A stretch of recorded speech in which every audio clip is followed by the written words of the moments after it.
turn them toward atheistic alternatives. The ideals of the Enlightenment are products of human reasons, but they always struggle with other strands of human nature: loyalty to tribe, defense to authority, magical thinking, the blaming of misfortune of evildoers. The second decade of the 21st century has been the rise of political movements that depict their countries as being pulled into a hellish dystopia by malign faction that can be resisted only by a strong leader who reaches the country backwards to make it great again. These movements have been abated by a narrative shared by many of their fierce opponents, in which the institution of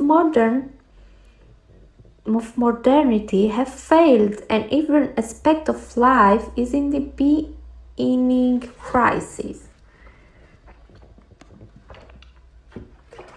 These two sides in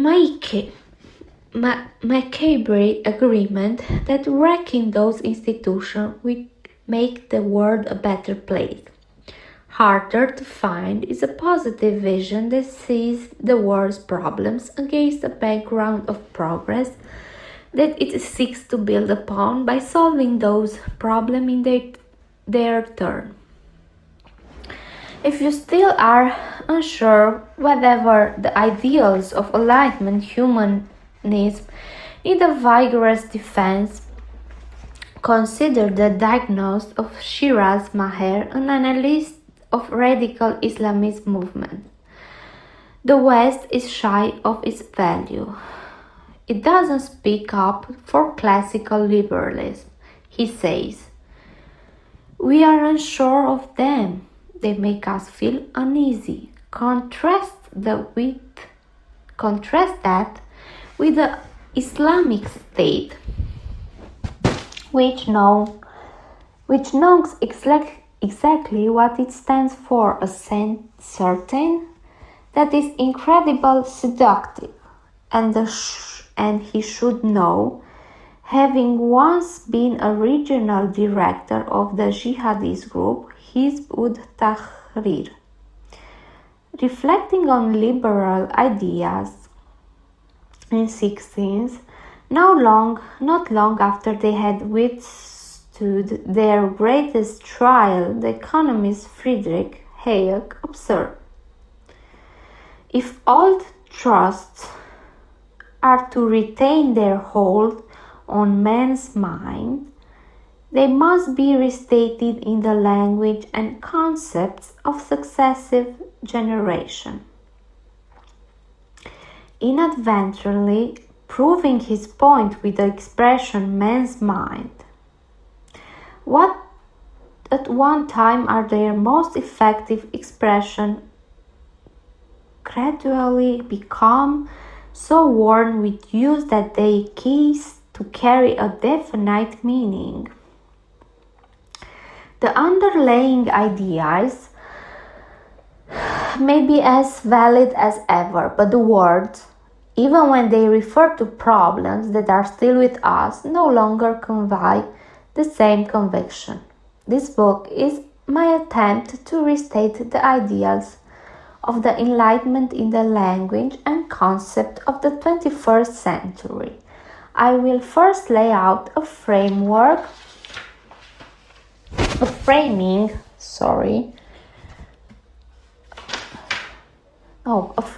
for understanding the human condition informed by modern science, who we are, where we came from, what our challenges are, and how we can meet them.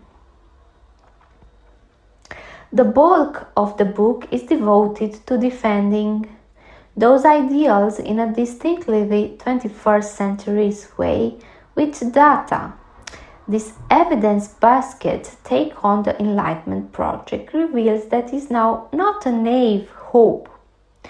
The Enlightenment has worked, perhaps the greatest story seldom told, and because this triumph is so unsung, the underlying ideals of reason, science, and humanism are unappreciated as well. Far from being an inspired consensus, the ideals are treated by today's intellectuals with indifference, skepticism, and sometimes contempt.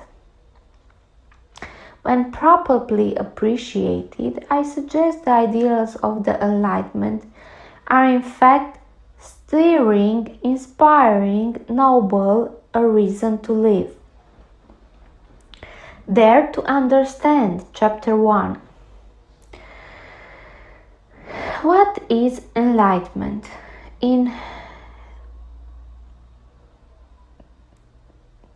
1784 essay with that question as its title, Immanuel Kant answered that it consists of humankind's emergence from its self-incurred immaturity, its lazy and cowardly submission to the dogmas and formulas of religious of political authority. Enlightenment's motto, he proclaims, is dare to understand, and its foundational demand is freedom of thought and speech. One age cannot conclude a pact that would prevent succeeding ages from extending their insights, increasing their knowledge and purging their errors. That would be a crime against human nature, whose proper destiny lies precisely in such progress. A 21st century statement of the same idea may be found in the physicist David Deutsch's Defense of Enlightenment, the beginning of infinity. Deutsch argues that if we dare to understand, progress is possible in all fields, science, political, and moral.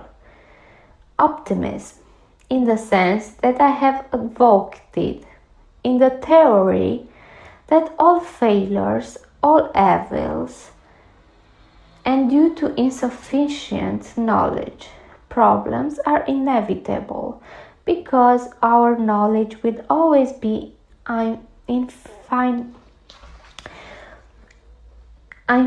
infinitely far from complete. Some problems are hard, but it is a mistake to confuse hard problems with problems unlikely to be solved. Problems are soluble, and each particular evil is a problem that can be solved. An optimist civilization is open and not afraid to innovate, and is based on tradition of criticism. Its institutions keep improving, and the most important knowledge that they embody is knowledge of how to detect and eliminate errors. What is enlightenment? There is no official answer, because the era named by Kant, essay, was never demarked by opening and closing ceremonies like the Olympics, and nor are its tenets stipulated in an oath of creed. The Enlightenment is conventionally placed in the last 2/3 of the 18th century to through it flowed out of the science revolution and the age of reason in the 17th century and spilled into the heyday of classical liberalism of the first half of the 19th century. Provoked by challenges to conventional wisdom from science and exploration, mindful of the bloodshed of recent wars of religion, and abated by the easy movement of the ideas and people, the thinker of the Enlightenment sought a new understanding of the human condition. The era was a cornucopia of ideas, some of the contradictory but for themes tie them together. Reasons. Four themes tie them together: reason, science, humanism, and progress. Foremost is reason. Reason is non-negotiable. As soon as you show up to discuss the question of what we should live for or any other question, as long as you insist that your answer, whatever they are reasonable or justified or true, and that therefore other people ought to believe them too, then you have committed yourself to reason and to holding your beliefs accountable to objective standards. If there's anything the Enlightenment thinkers had in common, it was an insistence that we energetically apply the standards of reason to understanding our world and not fall back on generators of delusions like faith, dogma, revelation, authority, charisma, mysticism, divination, vision, gut feelings, or the hermeneutic parsing of sacred text. It was reason that led most of the Enlightenment thinkers to repudiate a belief in an anthropomorphic God who took an interest in human affairs. The application of reason revealed that reports of miracles were dubious, that the authors of holy books were all too human, the natural events unfollowed with no regard to human welfare, and that different cultures believe in mutually incompatibilities, none of them less likely than the others to be product of the imagination. As Montesquieu wrote, if triangles had a god, they would give him 3 sides. And that is funny. For all that, not all of the Enlightenment thinkers were atheists. Some were deists, as opposite to their theists. They thought that God set the universe in motion and then stepped back, allowing it to unfold according to the laws of nature.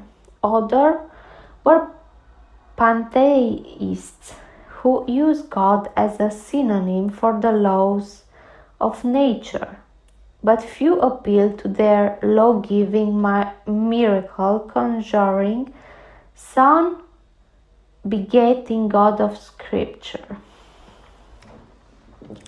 Many writers today confuse the Enlightenment endorsement of reason with the implausible claim that humans are perfectly rational agents. Nothing could be further from historical reality. Thinkers such as Kant, Baruch Spinoza, Thomas Hobbes, David Hume, and Adam Smith